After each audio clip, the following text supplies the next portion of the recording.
विष्णु माता, लक्ष्मी और कुबेर देव की पूजा करने से अपार धन, सुख और शांति की प्राप्ति होती है। इसके अलावा इस दिन चंद्रमा का प्रभाव भी खास होता है, जिससे सकारात्मक ऊर्जा का प्रवाह बढ़ता है। सुबह जल्दी उठकर पवित्र नदी में स्नान करें और भगवान विष्णु की विधिपूर्वक पूजा करें। यदि घर में पीपल का वृक्ष नहीं है तो तुलसी के पौधे की पूजा करना भी शुभ माना जाता है। इस दिन महिलाएं व्रत रखती हैं और भगवान विष्णु व माता लक्ष्मी को भोग अर्पित करती हैं, जिससे परिवार में सुख समृद्धि बनी रहती है। इस शुभ दिन पर कौन सा विशेष उपाय करने से आर्थिक लाभ मिलेगा, जानने के लिए आगे वीडियो देखें। इस उपाय से सभी आर्थिक संकट दूर हो जाएंगे, घर में धन की कभी कमी नहीं होगी और तिजोरी हमेशा भरी रहेगी। 33 करोड़ देवी देवताओं का आशीर्वाद प्राप्त होगा। संतान, सुख, समृद्धि और उन्नति का मार्ग खुलेगा। इस उपाय को करने से न सिर्फ विजय एकादशी का पुण्य मिलेगा, बल्कि पूरे साल धन, समृद्धि और सौभाग्य का साथ बना रहेगा।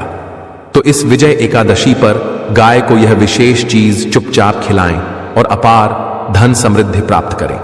यह जानकारी प्राचीन मान्यताओं और धार्मिक ग्रंथों पर आधारित है। किसी भी उपाय को अपनाने से पहले अपने विवेक से निर्णय लें, और इससे महिलाओं को पुत्र रत्न और लंबी आयु का आशीर्वाद प्राप्त होता है। दोस्तों, अगर आप नहीं जानते तो आपकी जानकारी के लिए बता दें कि यदि किसी व्यक्ति की कुंडली में चंद्र ग्रह की स्थिति शुभ होती है तो उसका भाग्य हमेशा उसका साथ देता है। वह जिस भी कार्य की शुरुआत करता है उसमें उसे सफलता मिलती है। इसी कारण विजय एकादशी का हिंदू धर्म में विशेष महत्व है। आपकी जानकारी के लिए बता दें कि 24 फरवरी 2025 की विजय एकादशी पर 52 प्रकार के शुभ योग बन रहे हैं। कई वर्षों बाद ऐसा दुर्लभ संयोग बन रहा है जब चंद्रमा का प्रकाश इतना तेज होगा। 100 वर्षों में पहली बार लक्ष्मी योग, ग्रह योग, नक्षत्र योग और अमृत सिद्ध योग का निर्माण हो रहा है। विजय एकादशी के दिन व्रत रखने से भगवान विष्णु और माता लक्ष्मी की कृपा प्राप्त होती है। इस दिन प्रातः काल पवित्र नदी में स्नान करना अत्यंत शुभ माना जाता है। यदि आप यह नहीं कर सकते तो घर पर ही स्नान करके पूजा करें। इस दिन यदि आप ज्योतिष शास्त्र और तंत्र शास्त्र के अनुसार एक विशेष गाय से जुड़ा उपाय कर लेते हैं तो श्री हरि विष्णु और माता लक्ष्मी का आशीर्वाद आपको प्राप्त होगा। माता लक्ष्मी की कृपा से आपके नवग्रह अनुकूल हो जाएंगे और राहु केतु की दशा सुधर जाएगी, क्योंकि किसी व्यक्ति के भाग्य का नियंत्रण श्री हरि विष्णु के हाथों में होता है। इस उपाय को करने से आपके जीवन में धन का आगमन होगा और उसमें लगातार वृद्धि होगी। आर्थिक परेशानियों से मुक्ति मिलेगी। यदि माता लक्ष्मी किसी व्यक्ति को आशीर्वाद दे दें तो उसे करोड़पति बनने से कोई नहीं रोक सकता। अब आप सोच रहे होंगे कि गाय को ऐसा क्या खिलाना चाहिए जिससे यह लाभ मिले। आपने देखा होगा कि जब भी आपके घर में दिवाली, धनतेरस या एकादशी की पूजा होती है तो गौ माता की पूजा अवश्य की जाती है और उन्हें भोग अर्पित किया जाता है।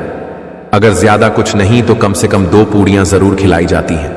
24 फरवरी 2025 की विजय एकादशी के दिन इस उपाय को करना चाहिए। इस दिन सूर्य देव को अर्घ्य देना, विधिपूर्वक पूजा करना और उनकी 7 परिक्रमा करना शुभ माना जाता है। जो भी भोग आपने तैयार किया है उसे किसी पवित्र नदी के किनारे अर्पित करें। साथ ही पीपल के पेड़ के नीचे घी का दीपक जलाएं और 7 परिक्रमा करें। यदि संभव हो तो 21 परिक्रमा करें, क्योंकि पीपल 21 के वृक्ष में स्वयं भगवान विष्णु और माता लक्ष्मी का वास माना जाता है। यह बहुत ही सरल उपाय है। इसे करने से आपके घर में हमेशा धन धान्य की भरमार रहेगी और सभी संकट दूर हो जाएंगे। इस वीडियो में हम आपको एक खास और महत्वपूर्ण चीज के बारे में बताएंगे जो आपको विजय एकादशी के दिन गाय को अवश्य खिलानी चाहिए। तो दोस्तों, अपने लाभ के लिए इस पूरी जानकारी को ध्यान से सुनें। यदि आप वीडियो को बीच बीच में छोड़कर देखेंगे तो पूजा का पूरा फल प्राप्त नहीं होगा और जीवन में सफलता भी नहीं मिलेगी और ना ही भगवान श्री हरि विष्णु और माता लक्ष्मी का आशीर्वाद प्राप्त होगा। इसलिए इस वीडियो को पूरा देखें, क्योंकि इसमें गौ माता से जुड़े विशेष उपाय बताए जाएंगे। इन उपायों को करने से जीवन में आने वाले सभी दुख, संकट और बाधाओं से मुक्ति मिलेगी। यह उपाय आपको अपार धन संपत्ति, सुख, शांति और समृद्धि दिलाने में सहायक होंगे। यदि आप चाहते हैं कि आपके परिवार पर हमेशा गौ माता की, पितरों की और देवी देवताओं की कृपा बनी रहे, तो इस वीडियो को अंत तक देखें। यह एक अत्यंत लाभकारी जानकारी है जो पूरे 500 वर्षों के बाद बनने वाले दुर्लभ संयोग पर आधारित है।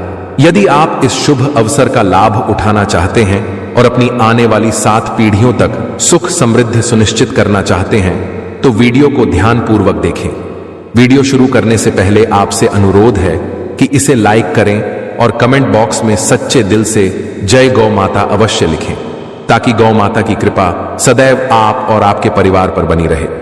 इस वीडियो को अधिक से अधिक लोगों तक पहुंचाएं, ताकि वे भी इन उपायों का लाभ उठा सकें और अपने जीवन में धन, सुख और समृद्धि प्राप्त कर सकें। विजय एकादशी के दिन तीर्थ स्थानों का अत्यधिक महत्व होता है। यदि इस दिन किसी पवित्र नदी में स्नान करना संभव न हो, तो घर के स्नान जल में गंगा जल की कुछ बूंदें डालकर स्नान करें। इसके बाद अपने घर के पूजा स्थान को स्वच्छ करें और विधि पूर्वक पूजा अर्चना करें। यदि संभव हो तो किसी पवित्र नदी के तट पर जाकर सूर्य देव को अर्घ्य दें और घी का दीपक जलाएं। पूजा के दौरान श्री हरि विष्णु और माता लक्ष्मी का चित्र या मूर्ति स्थापित कर विधि पूर्वक पूजन करें। पीपल के वृक्ष की 107 बार परिक्रमा करने का विशेष महत्व है, लेकिन यदि यह संभव न हो तो तुलसी के पौधे की परिक्रमा करें। परिक्रमा के दौरान कोई भोग जैसे खीर, पूरी या हलवा आदि बनाएं और इसे भगवान को अर्पित करें। विजय एकादशी के दिन यह पूजा विधि पूर्वक करने से सभी मनोकामनाएं पूर्ण होती हैं। हाथ में कुछ चावल लेकर पीपल के वृक्ष की 7 बार परिक्रमा करें और पूजा के बाद उन चावलों को वृक्ष के पास छोड़ दें। अपनी इच्छाएं व्यक्त करें और प्रार्थना करें। पूजा समाप्त होने के बाद दीपदान करने से सभी मनोकामनाएं पूरी होती हैं। विजय एकादशी का दिन अत्यंत शुभ और फलदायी होता है। इस दिन तर्पण और पिंडदान करने से पूर्वजों की आत्मा को शांति मिलती है और वे मोक्ष को प्राप्त करते हैं। इस वीडियो में गौ माता से जुड़े उपायों के बारे में बताया गया है, जिनके पालन से जीवन के सभी दुख दर्द समाप्त हो सकते हैं और सफलता की राह में आ रही बाधाएं दूर हो सकती हैं। सभी दुख और बाधाओं से मुक्ति मिलने वाली है। आपके जीवन में अपार धन और सुख आएगा और कभी भी आर्थिक परेशानी नहीं होगी। आपकी किस्मत प्रबल होगी, जिससे आप धन संपत्ति प्राप्त करने के योग्य बन जाएंगे। आपके घर में धन, अन्न और वस्त्र की कभी कमी नहीं होगी। आपको बता दें कि विजय एकादशी एक बहुत ही महत्वपूर्ण व्रत है, जिसे स्वयं भगवान श्री राम ने रावण पर विजय प्राप्त करने के लिए रखा था। क्योंकि यह भगवान द्वारा रखा गया व्रत है, इसलिए इस दिन भगवान श्री हरि विष्णु की पूजा के साथ साथ हनुमान जी, मंगल देवता और भगवान शनिदेव की पूजा करना भी शुभ माना जाता है।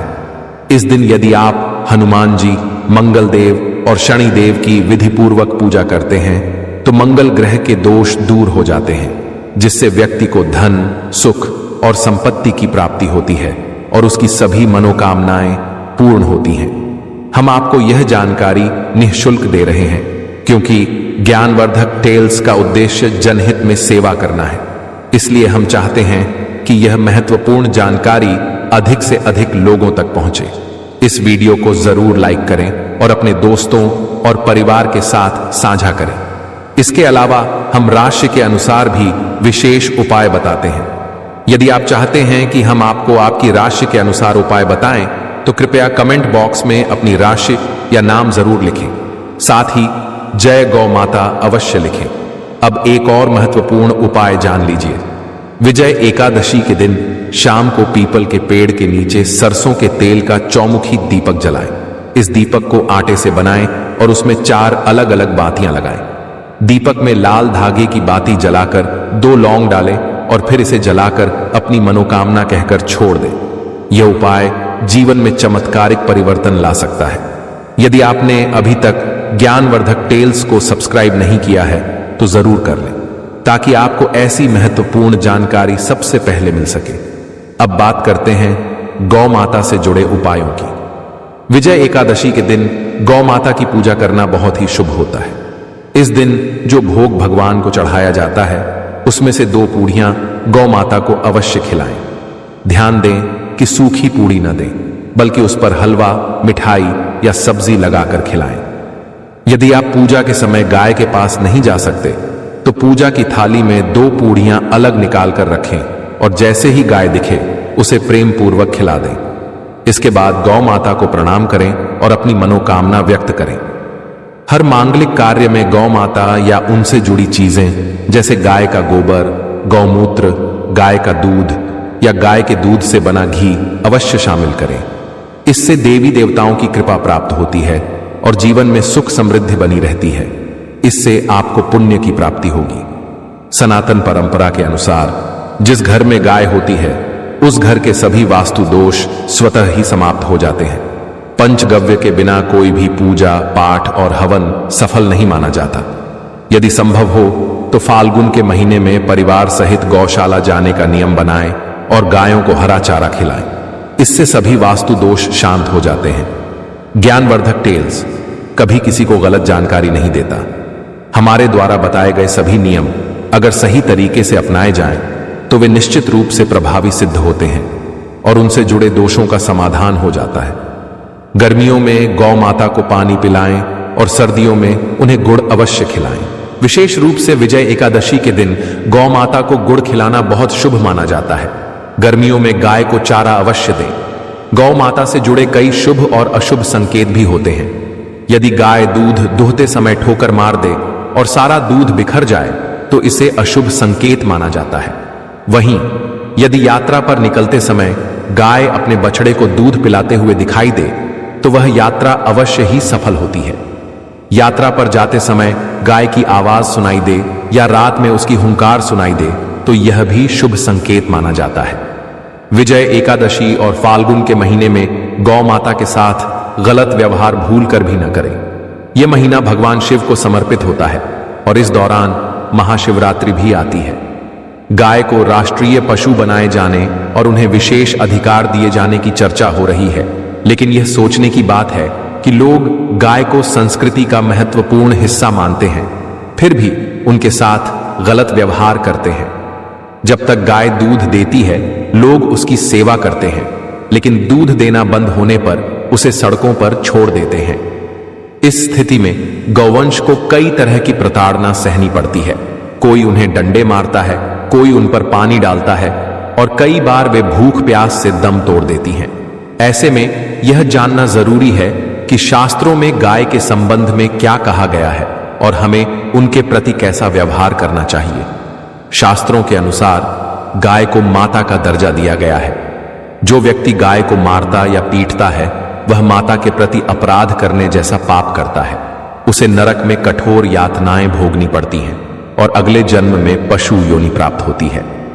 गौतम मुनि ने भी गलती से एक गाय को डंडा मार दिया था, जिससे उसकी मृत्यु हो गई थी। इस पाप से मुक्ति के लिए उन्हें वर्षों तक कठोर तपस्या करनी पड़ी। भगवान श्री कृष्ण ने भी एक वृद्ध बैल के रूप में आए आश्रित का वध कर दिया था, जिसके प्रायश्चित के लिए उन्हें संपूर्ण तीर्थों को एक कुंड में आमंत्रित करना पड़ा और उसमें स्नान करने के बाद ही वे पाप मुक्त हो सके। जब भगवान भी गौ हत्या के पाप से मुक्त होने के लिए तपस्या और प्रायश्चित करने को मजबूर हुए तो हम तो सामान्य मनुष्य हैं, इसलिए हमें इस प्रकार की गलती भूल कर भी नहीं करनी चाहिए। घोर पाप दोस्तों, जो व्यक्ति पानी पी रही गाय को भगाते हैं वे बहुत बड़े पाप के भागी बनते हैं। ऐसे लोग अपने पापों से मुक्त नहीं हो पाते और अगले जन्म में भी कष्ट भोगते हैं। वहीं जो लोग गाय की सेवा करते हैं उन्हें अपार सुख समृद्धि की प्राप्ति होती है। आराम कर रही गाय को कष्ट देकर उठाना भी गलत माना जाता है। ऐसा करने से व्यक्ति के जाने अनजाने में किए गए पाप बढ़ जाते हैं, जिससे उसे नरक का भागी बनना पड़ता है। गाय को डंडे या पानी डालकर उठाने से भी पाप लगता है और अगले जन्म में ऐसे व्यक्ति को दर दर भटकना पड़ता है। शास्त्रों के अनुसार जो लोग गायों को भोजन कराते हैं और उनकी देखभाल अच्छे से करते हैं उनकी सभी इच्छाएं पूर्ण होती हैं। गाय के बछड़े के लिए बचा हुआ दूध ही मनुष्य को ग्रहण करना चाहिए, लेकिन कुछ लोग पहले दूध निकालने के बाद बछड़े के लिए छोड़ा गया दूध भी दुह लेते हैं, जो घोर पाप माना जाता है। इसके अलावा शास्त्रों में कहा गया है कि गौवंश गाय और बैल की पीठ पर नहीं बैठना चाहिए। ऐसा करना महापाप होता है। और ऐसे व्यक्ति को नरक की यातना सहनी पड़ती है। केवल नंदी ने स्वयं अपनी इच्छा से भगवान शिव की सवारी बनना स्वीकार किया था, इसलिए यह अपवाद है। गाय का दान करना बहुत पुण्यदायी माना गया है, लेकिन किसी बूढ़ी या बीमार गाय का दान नहीं करना चाहिए। कठोपनिषद में नचिकेता की कथा भी इसका प्रमाण है, जहां उन्होंने अपने पिता द्वारा बूढ़ी गाय के दान का विरोध किया था। दूध देने वाली और बछड़े सहित गाय का दान करने से महान पुण्य की प्राप्ति होती है और व्यक्ति स्वर्गलोक में स्थान पाता है। यदि जन्म कुंडली में सूर्य, चंद्र, मंगल या शुक्र की अशुभ युति हो तो पितृदोष होता है। सूर्य पिता का कारक है और मंगल रक्त का, इसीलिए यदि इन पर शनि, राहु या केतु की दृष्टि हो तो जीवन में संघर्ष बढ़ता है। यदि पितृदोष हो तो गाय को प्रतिदिन या किसी एकादशी, विशेष रूप से तिल एकादशी पर रोटी, गुड़ और हरा चारा खिलाने से दोष समाप्त होता है। हर शुभ और मांगलिक कार्य में गाय से जुड़ी चीजें जैसे गोबर, गोमूत्र, दूध या घी जरूर शामिल करना चाहिए। इससे पुण्य की प्राप्ति होती है और घर के सभी वास्तु दोष समाप्त हो जाते हैं। गाय के कूबड़ को शास्त्रों में बृहस्पति से जोड़ा गया है। यदि जन्म कुंडली में बृहस्पति नीच राशि मकर में हो या अशुभ स्थिति में हो और सामने गौ माता आ जाए तो उसे अपनी दाहिनी ओर से जाने देना चाहिए। गौ माता की सेवा से न केवल पितृदोष समाप्त होता है, बल्कि जीवन में सुख, समृद्धि और आध्यात्मिक शांति भी प्राप्त होती है और आपकी यात्रा जरूर सफल होगी। और यह संकेत भी समझ लें, यदि आप यात्रा पर जा रहे हैं और आपके सामने गाय आ जाए या वह अपने बछड़े को दूध पिलाती हुई दिखे तो यह शुभ संकेत है। यह दर्शाता है कि आपकी यात्रा सफल होगी और आपके कार्य पूरे होंगे। जिस घर में गाय होती है वहां वास्तु दोष अपने आप समाप्त हो जाता है और सकारात्मक ऊर्जा बनी रहती है। यदि आप रोजाना रोटी बनाते हैं तो कोशिश करें कि ताजी रोटी ही गाय को खिलाएं। यदि आप बासी रोटी गाय को देते हैं तो यह घर में नकारात्मक ऊर्जा ला सकती है, इसलिए हमेशा ताजी रोटी ही खिलाएं। इसी तरह सड़ी गली चीजें भी गाय को नहीं खिलानी चाहिए।